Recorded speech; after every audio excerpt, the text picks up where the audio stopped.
رب زدنی علما۔ معزز سامعین السلام علیکم۔ رب اشرح لی صدری ویسر لی امری واحلل عقدۃ من لسانی یفقہوا قولی۔ رب زدنی علما، رب زدنی علما، رب زدنی علما۔ اعوذ باللہ من الشیطان الرجیم، بسم اللہ الرحمن الرحیم۔ معزز سامعین، ہم سن رہے تھے سورۃ الفاتحہ کا ترجمہ اور تفسیر ہم نے شروع کی ہے، لیکن اس سے پہلے ہم اس کے فضائل پہ بات کر رہے تھے۔ اس کے متعدد نام جو احادیث میں ہمیں ملتے ہیں ہم ان پر بات کر رہے تھے۔ تو ہماری بات حضرت ابو سعید خدری کی روایت پہ ختم ہوئی تھی، جس میں انہوں نے سورۃ فاتحہ کو ایز اے رقیہ استعمال کیا اور اس سے پھر انہوں نے فائدہ بھی اٹھایا۔ تو ایسے ہی ایک اور حدیث میں آتا ہے کہ ایک صحابی، ان کے چچا سخار تمیمی جن کا نام ہے، وہ نبی پاک صلی اللہ علیہ وسلم کے پاس آئے اور انہوں نے اسلام قبول کیا اور آپ صلی اللہ علیہ وسلم سے اسلام کی کچھ تعلیمات حاصل کی۔ اور جب وہ اپنے قبیلے واپس جا رہے تھے تو ان کے ساتھ ایک واقعہ پیش آیا جو میں آپ کے ساتھ شیئر کرتی ہوں۔ وہ کہتے ہیں کہ مجھے کچھ لوگوں کو میں نے دیکھا کہ ان کے پاس ایک آدمی ہے جو کہ ہی واز مینٹل، کہ وہ اپنی ذہنی کیفیت کھو چکا تھا، پاگل پن کی حالت میں تھا۔ لوگوں نے اس طرح اس پر پاگل پن کے دورے پڑتے تھے کہ لوگوں نے اس کو زنجیروں میں جکڑا ہوا تھا۔ تو جب ان صحابی کا وہاں سے گزر ہوا تو لوگوں نے ان سے کہا کہ ہم نے سنا ہے تم ایک ایسے شخص یعنی محمد صلی اللہ علیہ وسلم کے پاس آ رہے ہو جن کے پاس رشد و ہدایت سے بھرا ہوا کلام ہے، اللہ کا کلام ہے جن کے پاس، تو کیا تمہارے پاس کوئی ایسی چیز ہے، کوئی ایسا کلام ہے کہ جس سے تم ان کا علاج کر سکو؟ وہ کہتے ہیں کہ ایسے ہی میرے ذہن میں آیا تو میں نے کہا کہ سورۃ فاتحہ کا میرے ذہن میں آیا تو میں نے کہا ہاں میں کر سکتا ہوں۔ وہ کہتے ہیں کہ میں نے سورۃ فاتحہ پڑھی، حدیث میں یہ الفاظ نہیں ہے کہ کتنی دفعہ پڑھی، ملٹیپل ٹائم، جتنی دفعہ بھی انہوں نے پڑھی۔ تو وہ کہتے ہیں کہ وہ آدمی جو کہ اس کنڈیشن میں تھا کہ اس کو ہر تھوڑی دیر بعد پاگل پن کا دورہ پڑتا تھا، سورۃ فاتحہ پڑھنے سے اس کو شفا مل گئی۔ اور وہ لوگ اتنا خوش ہوئے، اتنا حیران اور اتنا خوش ہوئے کہ انہوں نے ایز اے گفٹ آپ کو 100 گوٹس، 100 بکریاں جو ہیں وہ ان کو گفٹ دیں، جو کہ وہ لے کے نبی پاک صلی اللہ علیہ وسلم کے پاس آئے، پریشان تھے کہ پتہ نہیں یہ لینی جائز ہے یا نہیں، سیم حضرت ابو سعید خدری والے واقعے کی طرح۔ تو نبی پاک صلی اللہ علیہ وسلم نے ان کو فرمایا کہ جاہلیت میں تو باطل کلام سے دم کر کے لوگ وہ روزی کھاتے تھے، تو تم نے تو حق کا کلمہ پڑھا ہے، اسی لیے یہ جائز ہے۔ پاک سے کمائی جو ہے وہ تو جائز ہے، وہ کی جا سکتی ہے، لیکن اس کو بالکل کاروبار بنا لینا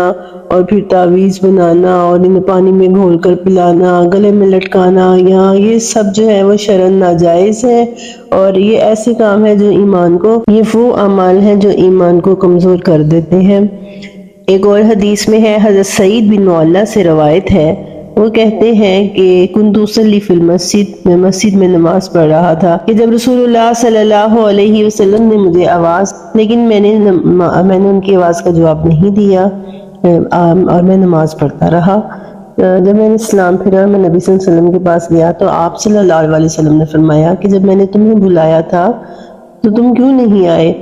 تو کہتے ہیں کہ یا رسول اللہ کنت اصلی، کہ میں نے نماز پڑھ رہا تھا۔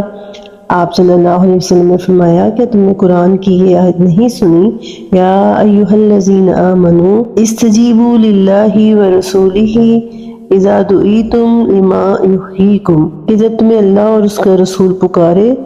تو ان کی پکار کو سنو۔ اس مسجد میں جانے سے پہلے میں تمہیں ایک صورت بتاؤں گا۔ صحابی کہتے ہیں کہ رسول اللہ صلی اللہ علیہ وسلم کام میں لگ گئے، مسجد میں کچھ کرنے لگ گئے۔ تھوڑی دیر بعد میں نے جا کر پوچھا کہ اللہ کے رسول، آپ نے دعا مجھے کچھ بتانا تھا،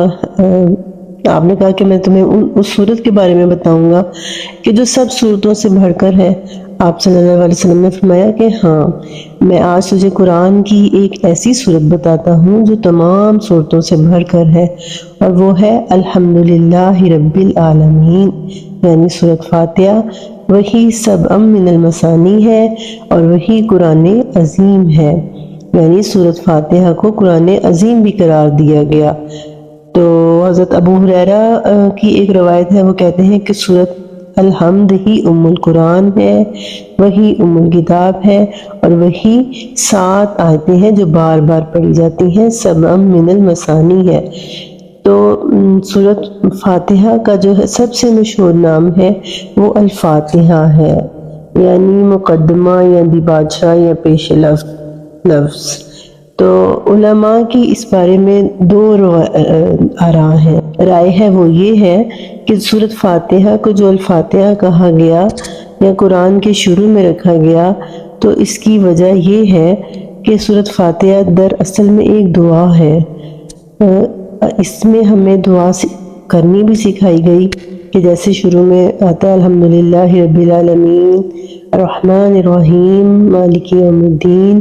یہ اللہ تعالیٰ کی صفات ہے۔ اللہ تعالیٰ کی صفات بیان کر کے پھر ہم اللہ تعالیٰ سے دعا مانگتے ہیں کہ اہدنا الصراط المستقیم، ہمیں سیدھا راستہ دکھا، اور کون سا راستہ دکھا۔ تو ایسے ہی جب بھی دعا مانگنے بیٹھے پہلے اللہ تعالیٰ کی صفات بیان کریں، پھر نبی پاک صلی اللہ علیہ وسلم پر درود و سلام بھیجیں، اور پھر اللہ سے مانگیں جو بھی مانگنا ہے۔ یہ نہیں کہ ایک دم ہی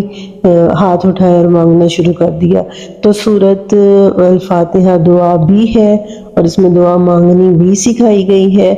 اور جو باقی قرآن ہے، پورا قرآن، وہ اس دعا کا جواب ہے، جو ہم کہتے ہیں کہ اہدنا الصراط المستقیم، اللہ ہمیں سیدھا راستہ دکھا۔ تو اللہ تعالیٰ نے جو ہم نے اللہ سے ہدایت کی نعمت مانگی ہے، جو ہم نے اللہ تعالیٰ سے ہدایت مانگی ہے، اس نعمت کے جواب میں، اس دعا کے جواب میں اللہ تعالیٰ نے پورے کا پورا قرآن نازل کیا۔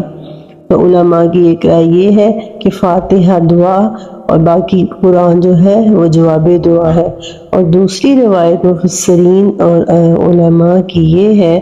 کہ وہ کہتے ہیں کہ سورۃ فاتحہ جو ہے وہ قرآن میں موجود تمام مضامین کا مجموعہ ہے، یعنی سورۃ فاتحہ ہم پڑھ لیتے ہیں تو ہمیں وہ تمام علم جو قرآن میں بیان کیے گئے ہیں ان کا خلاصہ ہمیں سمجھ آ جاتی ہے۔ اور پھر ان 5 علوم کو علماء نے اس طرح سے بیان کیا ہے، اور ساتھ ساتھ یہ بتایا کہ سورۃ فاتحہ میں یہ کیسے بیان ہوئے ہیں۔ پہلا علم جو ہے وہ تذکیر بھی اعلیٰ اللہ، یعنی اللہ نے قرآن کے اندر اپنی نعمتوں کا ذکر کیا ہے، جو وہ نعمتیں جو انسان کی زندگی کی بقا کے لیے ضروری ہیں، یعنی اللہ تعالیٰ نے انسان کی اپنی کریشن کو پروٹیکٹ کرنے کے لیے جو انعامات، جو بلیسنگز اللہ تعالیٰ نے اتاری ہیں قرآن میں، ان کا ذکر ہے۔ اور بالکل ایسے ہی سورۃ فاتحہ کی پہلی جو آیات ہے، اللہ تعالیٰ نے جو اپنی صفت رحمان، صفت رحیم اور رب العالمین بیان کی ہے، اس میں اللہ تعالیٰ کی جو ہے وہ اس صفت کا ذکر ہے کہ اس نے انسان کی زندگی میں کس قدر انعامات کیے ہیں۔ اور دوسری چیز تذکیر بھی ایام اللہ، یعنی مخلوق کے ساتھ جو واقعات اور حوادث کا بیان ہے، اس میں قصص الانبیاء بھی آ جاتے ہیں، اور پھر نافرمان لوگوں کی نافرمانی بھی آ جاتی ہے، تو اس کا ذکر بھی ہمیں جو ہے وہ سورۃ الفاتحہ کے اندر ملتا ہے۔ اور جو ہے اس میں جب ہم کہتے ہیں تو آج کے اس ٹاپک کو ہم یہیں پر ختم کرتے ہیں۔ آپ لوگوں کو اپنی کنیکٹی کا حکم ہے، اور دوسرا یہ کہ سورۃ فاتحہ کے ساتھ اور کون سی آیات ہیں جو سورۃ فاتحہ کے ساتھ جن کو 2 نور کہا گیا ہے۔ کے اندر حضرت زکریا کو نوازنا، حضرت ابراہیم کو نوازنا ہمیں یہ نظر آتا ہے۔ تو اس طرح سورۃ فاتحہ کی آیات کے اندر وہ تمام مضامین مخفی ہیں جو اللہ تعالیٰ نے قرآن میں بیان کیے ہیں۔ پھر تذکیر بالموت وما بعدہ، یعنی رب العالمین، جو یہ کہا مالک یوم الدین، قیامت کے دن کا مالک ہے، یعنی مرنے کے بعد جو دن قائم ہونا ہے اس کا مالک اللہ ہے۔ اس میں اللہ کے ہاں بعث پرس اور جنت دوزخ کے سب احوال شامل ہیں۔ پھر علم الاحکام، یعنی شریعت کے احکام، تذکیر بے اعلیٰ اللہ، تذکیر بے ایام اللہ اور تذکیر بے موت، سب کا مقصد حقیقی یہی ہے کہ ان کے ذکر سے انسان کو بارضا اور رغبت احکام شریعت کی وجہ آوری پر آمادہ کیا جائے۔ پھر علم المحاسمہ یعنی گمراہ فرقوں کے عقائد باطلہ کا رد قرآن میں ہمیں ملتا ہے، اور یہ بھی بالکل ایسے ہی جب ہم یہ کہتے ہیں کہ غیر المغضوب علیہم ولا الضالین آمین، تو یعنی کہ ان لوگوں کا راستہ نہیں جو گمراہ ہوئے، جن پر تیرا غضب ہوا، تو اس میں وہ ساری قومیں آ جاتی ہیں جو گمراہی کے راستے پر چلی اور پھر جو ان کا انجام ہوا۔ اللہم صلی علی سیدنا و مولانا محمد وعلی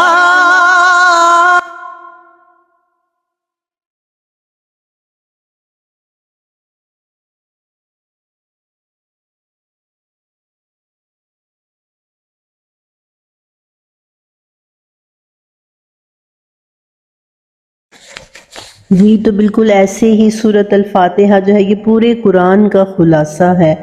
اور سورۃ الفاتحہ کا خلاصہ ہے ایاک نعبد و ایاک نستعین، کہ ہم خاص تیری ہی عبادت کرتے ہیں، تیرے سوا کسی کی عبادت نہیں کرتے، اور ایاک نستعین صرف ہم تجھ سے مدد مانگتے ہیں۔ یہ اصل میں ہمارے دین کا خلاصہ ہے۔ اور سورۃ فاتحہ کے اور بھی بہت سے نام ہیں، جیسے کہ اس سورت کو سورۃ الصلاۃ اور سورۃ الدعاء بھی کہا گیا ہے۔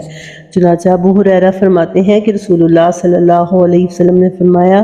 جس نے نماز پڑھی اور اس میں ام القرآن نہ پڑھی، اس کی نماز ناقص ہے، ناقص ہے، ناقص ہے۔ ابو ہریرہ سے پوچھا گیا کہ ابو ہریرہ، ایک صحابی کہتے ہیں میں نے حضرت ابو ہریرہ سے پوچھا، کبھی میں امام کے پیچھے ہوتا ہوں، مطلب امام پڑھ رہا ہوتا ہے، میں سن رہا ہوتا ہوں، تو حضرت ابو ہریرہ کہتے ہیں کہ نہیں، دل میں چپ کے پڑھ لو، کیونکہ میں نے رسول اللہ صلی اللہ علیہ وسلم کو یہ کہتے ہوئے سنا ہے کہ اللہ نے فرمایا، میں نے سورۃ الفاتحہ کو اپنے اور اپنے بندے کے درمیان نصف نصف تقسیم کر دیا ہے، آدھی میرے لیے ہے اور آدھی میرے بندے کے لیے ہے، جو کچھ وہ سوال کرے گا میرا بندہ یعنی نماز میں کھڑا ہو کر جو وہ سوال کرتا ہے وہ میں اس کو دیتا ہوں۔ یعنی اللہ رب العزت جو تمام جہانوں کا مالک ہے، کہہ رہے سورۃ فاتحہ جو ہے وہ آدھی میری آدھی میرے بندے کی ہے، یعنی ہم مطلب یہ کہ یہ ہماری گفتگو ہے میرے اور میرے بندے کے درمیان میں۔ جب میرا بندہ سورۃ فاتحہ پڑھ رہا ہوتا ہے تو وہ میرے سے باتیں کر رہا ہوتا ہے، یعنی ہم اللہ سے باتیں کر رہے ہوتے ہیں اور اللہ ہماری بات کا جواب دے رہا ہوتا ہے۔ مثلاً پھر آگے حدیث کے الفاظ ہیں، مثلاً بندے نے کہا الحمدللہ رب العالمین، تو اللہ تعالیٰ فرماتے ہیں کہ میں اس کا جواب دیتا ہوں، حمیدنی عبدی، میرے بندے نے میری تعریف کی۔ پھر میرا بندہ کہتا ہے الرحمن الرحیم، تو اللہ تعالیٰ فرماتے ہیں میرے بندے نے میری ثنا بیان کی، میرے بندے نے میری حمد و ثنا بیان کی۔ پھر میرا بندہ کہتا ہے مالک یوم الدین، تو اللہ فرماتا ہے کہ میرے بندے نے میری بزرگی کا اظہار کیا، میری بزرگی بیان کی، میری بلندی کا، میری عزت و اکرام کا۔ پھر جب میرا بندہ کہتا ہے ایاک نعبد و ایاک نستعین، تو اللہ تعالیٰ کہتے ہیں یہ بات میرے اور میرے بندے کے درمیان ہے، اور پھر سورت کا باقی حصہ میرے بندے کے لیے ہے، اور میرا بندہ مجھ سے جو مانگے گا میں اس کو دوں گا۔ یعنی جب بندہ اس طرح دل سے اللہ سے باتیں کر رہا ہوتا ہے، یہ سوچ کے کہ اللہ تعالیٰ میری ہر بات کا جواب دے رہا ہے، تو اللہ فرماتے ہیں پھر باقی جو وہ مجھ سے مانگے گا میں اس کو دوں گا۔ اور وہ کیا چیز ہے؟ اہدنا الصراط المستقیم، سیدھا راستہ، اے اللہ ہمیں سیدھا راستہ دکھا، ہدایت دے دے، اور ہدایت جو دنیا کی سب سے بڑی نعمت ہے، اللہ کہتا ہے میں پھر اس کو وہ دے دیتا ہوں۔ ایسے ہی حضرت عبادہ بن صامت صحابی رسول ہیں، وہ فرماتے ہیں رسول اللہ صلی اللہ علیہ وسلم نے فرمایا لا صلاۃ لمن لم یقرأ بفاتحۃ الکتاب، جس نے سورۃ فاتحہ نہیں پڑھی اس کی نماز نہیں ہے۔ اس میں اختلاف بھی پایا جاتا ہے کہ کس طرح سے جو ہے وہ قاری کے پیچھے پڑھی جائے یا نہ پڑھی جائے، اس میں اختلاف پایا جاتا ہے، لیکن یہ جو ہے یہ صحیح حدیث میں بیان کر رہی ہوں، جس میں رسول اللہ صلی اللہ علیہ وسلم نے یہ فرمایا ہے کہ نماز سورۃ فاتحہ کے بغیر نہیں ہوتی، اور اگر امام پڑھ رہا ہو تو بھی آپ اس کے پیچھے پیچھے پڑھتے رہیں، یا تو دل میں پڑھ لیں یا منہ میں جیسے ہی وہ آیت ختم کرے آپ بھی جلدی سے وہ آیت کی ادائیگی کر دیں۔ اصل میں ہوتا تو یہی ہے کہ سورۃ فاتحہ پڑھنے کا جو مسنون طریقہ ہے وہ تو یہ ہے کہ ایک آیت پڑھنے کے بعد تھوڑا سا وقف کیا جائے تو تاکہ مقتدی بھی پڑھ سکے، لیکن